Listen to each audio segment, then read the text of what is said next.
الروز سر الجمال البشرة د الكوريات. غادي ناخدو كاسرونه وغادي نضيفو 3 ديال المعالق ديال الروز،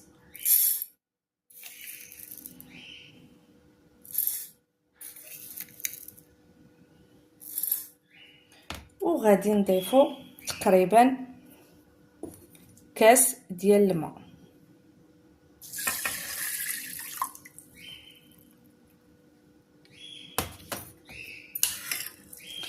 وغادي نخليوه يطبخ فوق النار على نار متوسطه،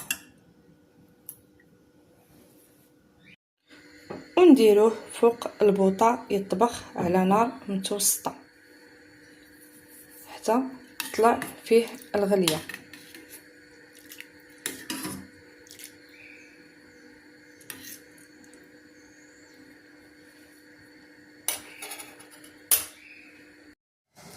وهذا هو الرز ديالنا. من بعد ما برد غادي نطحنوه في الطحانه، ومن بعد ما طحناه كيولي لنا على شكل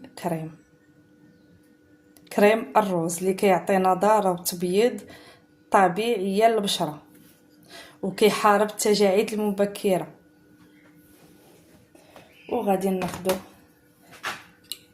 وعاء وغنديروا فيه هاد الكريم ديال الروز، ومن بعد غادي نزيدوا عليه معلقه ديال زيت الزيتون، وغادي نخلطوا المكونات.